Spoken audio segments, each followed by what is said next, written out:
Step into Value Zone. Value Zone. Hypermart. Patanjali. Welcome to our channel. ఈ రోజు మనతో పాటు ఉన్నారు ఆధ్యాత్మికవేత్త డాక్టర్ అనంతలక్ష్మి గారు. అమ్మా నమస్తే. నమస్తే తల్లి జయ. అమ్మా, పేరెంట్స్ ఎదుర్కొనే సమస్యల్లో ఒక సమస్య, ముఖ్యంగా తల్లి ఎదుర్కొంటూ ఉంటుంది పిల్లల వైపు నుంచి, మొండితనం, పెంకితనం. కొంతమంది పిల్లలు ఉన్నారంటే అస్సలు మాట వినట్లేదని చెప్తూ ఉంటారు వాళ్ళ పేరెంట్స్. అమ్మ చెప్తూ ఉంటుంది అనమాట, అస్సలు వినట్లేదండి మా అబ్బాయి అయితే ఇంకా అసలు ససేమిరా వింటలేదు, వాడు ఏం చేయాలో అర్థం కావట్లేదు, టీచర్ పేరు చెప్తున్నాము, లేకపోతే వాళ్ళ డాడీ పేరు చెప్తున్నాము, ఇట్లా రకరకాలుగా అయితే ఎవరో వస్తారని, బూచోడని, పోలీస్ అని రకరకాలుగా చెప్పినా సరే ఈ మొండితనం, పెంకితనం మాత్రం వదలట్లేదు.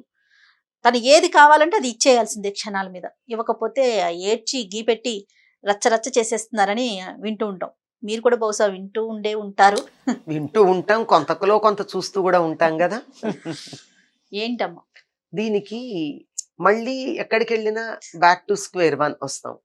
నా కొడుకు లేక నా కూతురు నాకు చాలా ఇంపార్టెంట్ అన్న భావన గర్భవతిగా ఉన్నప్పటి నుంచి అమ్మాయి మనసులో ఉండడం, చుట్టుపక్కల వాళ్ళు దాన్ని ఎక్కువ చేయడం వన్ ఆఫ్ ద రీజన్స్.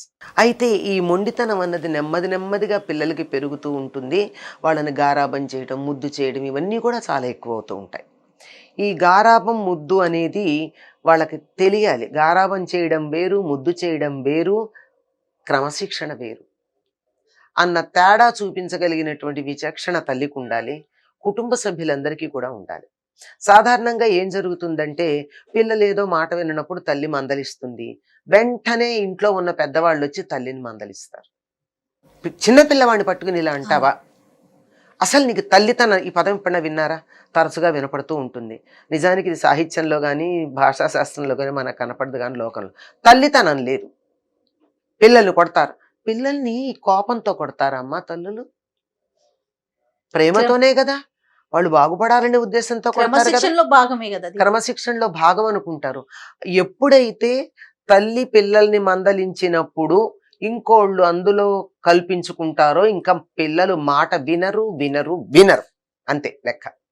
గుర్తుపెట్టుకోవాలి, పిల్లల క్షేమం కోరుకున్నటువంటి ఇంట్లో పెద్దవాళ్ళు ఎవరైనా ఉంటే తల్లి పిల్లల్ని మందలించినప్పుడు కల్పించుకోవద్దు. అన్ని సందర్భాల్లోనూ తల్లి సరి అని చెప్పడానికి కూడా వీలేదు. ఆవిడ కూడా చాలా పొరపాట్లు చేయొచ్చు. After all a human being. తప్పే ఉండొచ్చు, తల్లిదే తప్పు ఉండొచ్చు, కానీ ఏం చెయ్యాలి? బిడ్డ వినకుండా యువతలకి పిలిచి మీరు చెప్పాలి తప్ప పిల్లలు ఎదురుగా తల్లిని విమర్శించకూడదు.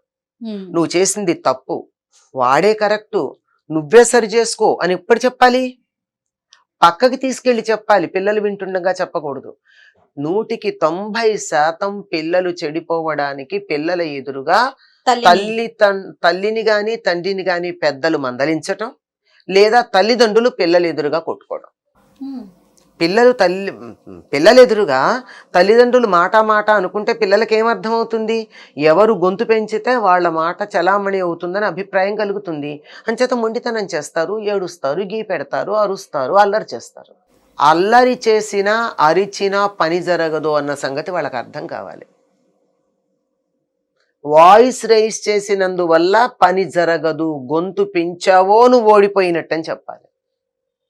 నీకు కావాలంటే అడగాలి, నెమ్మదిగా అడుగు, నేనిస్తా, ఏడుపు మానడుగు, నేనిస్తా అని ఓర్పుగా తల్లి వాడికి ఇవ్వాలి. కానీ ఎలా అడగాలో నేర్పివ్వాలి. వాణ్ణి మొండితనం చేస్తే నేను ఇవ్వను, నువ్వు ఎప్పుడైతే ప్లీజ్ అని అడుగు ఇస్తాను, నువ్వు అరుపులు తగ్గించి ఇస్తాను, ఏడుపు మాను ఇస్తాను, ఇవ్వాలి. కానీ అడిగే తీరు నేర్పాలి. ఎప్పుడైతే అడిగే తీరన్న తెలిసిందో ఆ తర్వాత మొండితనం ఉండదు. నాకు కావాలంటే అడగాలని తెలుస్తుంది, బతిమాలుకోవాలని తెలుస్తుంది. దీనికి తల్లికి చాలా ఓర్పు ఉండాలి. ఓర్పుగా తల్లి చేస్తూ ఉన్నప్పుడు ఇంట్లో పెద్దవాళ్ళు కల్పించుకోకుండా ఉండాలి ఒకటి. ఇంకొకటి, పిల్లలకి ఎప్పుడూ కూడా ఇది చెయ్యొద్దు అని మాత్రం చెప్పకూడదు. ఎప్పుడైతే చెయ్యొద్దంటారో చేస్తే ఏమవుతుందో చూద్దాం అనిపిస్తుంది. అది మానవ మనస్తత్వం అమ్మా, పెద్దవాళ్ళకు కూడా ఉంటుంది. వాట్ ఫర్ రూల్స్ అంటే టు వైలేట్ అని చెప్పారు. నియమాలు ఎందుకుట అంటే ఉల్లంఘించటానికి, పాటించటానికి కాదు. అది మానవ మనస్తత్వంలో మౌలికంగా ఉండే అంశం.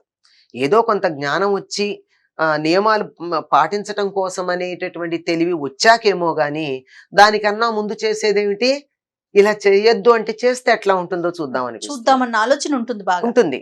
మనకు ఒక కథలు కూడా ఉంటాయి, చందమామ కథలన్నిట్లో కూడా ఇవంతా తిరగండి, ఈ భవనం అంతా బాగుంది కానీ ఉత్తర వైపు కిటికీ మాత్రం తెరవద్దు అని చెప్తారు.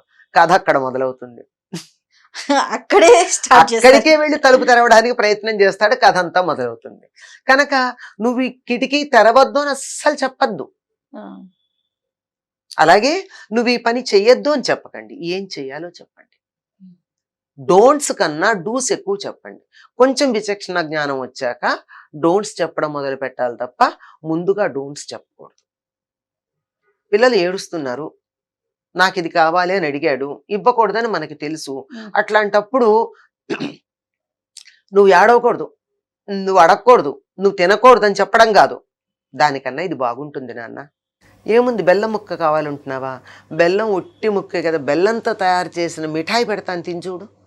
దానికన్నా వాడికి మరింత ఆకర్షణీయమైనటువంటి వస్తువుల వైపుకి మనసు మళ్లించటం సరైనటువంటి మార్గం అని చెప్పి చిన్నపిల్లల మనస్తత్వం మీద పరిశోధన చేసినటువంటి వాళ్ళు చెప్పిన మాట ఏమిటి అంటే, పిల్లలకి ఏదైనా ప్రమాదకరమైనటువంటి వస్తువు వాళ్ళు అడుగుతూ ఉంటే నువ్వు వద్దు అంటే దాని దగ్గరికి పెడతారు గనక అంతకన్నా ఆకర్షణీయమైన వస్తువుని చూపించమన్నారు.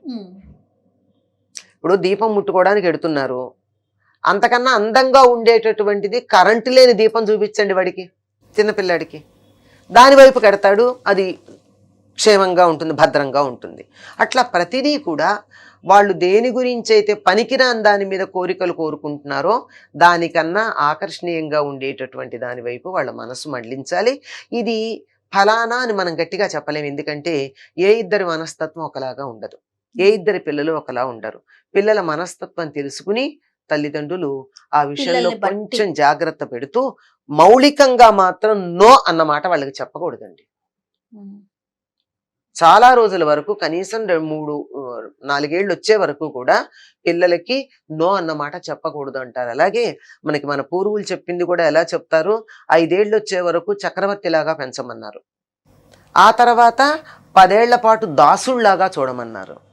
ప్రాప్తేతు షోడశే వర్షే 16వ సంవత్సరం వచ్చిందంటే పుత్రం మిత్రవదాచరేత్, కొడుకుని స్నేహితుడిలాగా చూడమన్నారు.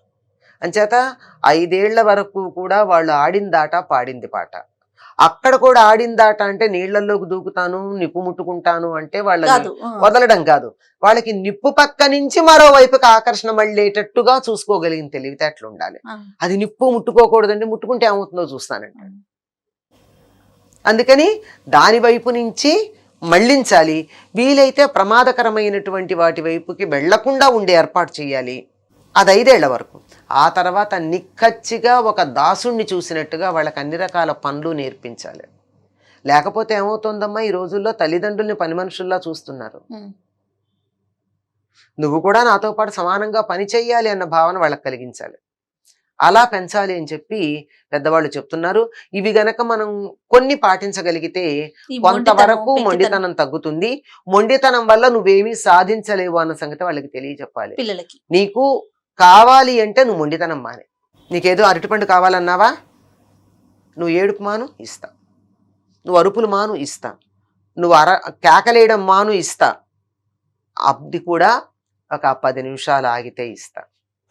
అంటే అడగంగానే దొరుకుతుందని కాదు కదా, 10 నిమిషాలు ఎదురు చూడాలి, ఇస్తా, దాన్ని చూపించండి, ఇస్తానని చెప్పండి. మొండితనం మాత్రం చేయడానికి వీల్లేదు. ఆశ పెట్టాలి, ఇవ్వాలి, కానీ మొండితనం వల్ల లాభం లేదు అనే సంగతి స్పష్టంగా వాడికి అర్థమయ్యేట్టు చేయాలి. దీనికి చాలా ఓర్పు అవసరం అమ్మా. అది లేకపోవడం వల్లే సమస్యలు వస్తున్నాయి. ముందు ఓర్పు నేర్చుకోవాలి. పిల్లల్ని కనడం అంటే మామూలు కాదు, పెద్ద బాధ్యత. సరిగ్గా పెంచకపోతే సమాజంలో వీళ్ళని వదిలేసి సమాజం నాశనం కావడానికి కారణమయ్యి టెర్రరిస్టులు మొదలైనటువంటి వాళ్ళు తయారవడానికి మనమే కారణమయ్యి ఆ పాపం భరించాల్సి ఉంటుంది. అందువల్ల సవ్యంగా పెరుగుతారన్నట్టే వాళ్ళని మనం సవ్యంగా ఉండేట్టుగా పెంచగలిగిన ఓపిక ఉన్నప్పుడే పిల్లల్ని కనాలి అని తల్లిదండ్రులకు ఒక చిన్న సూచన. తప్పకుండా అమ్మా, ఖచ్చితంగా. నమస్తే అమ్మా. నమస్తే. ఇక ఈ వీడియో కనుక మీకు నచ్చినట్లయితే లైక్ చేయండి, షేర్ చేయండి. మరిన్ని వీడియోస్ కోసం మా ఛానల్ని సబ్స్క్రైబ్ చేసుకోండి.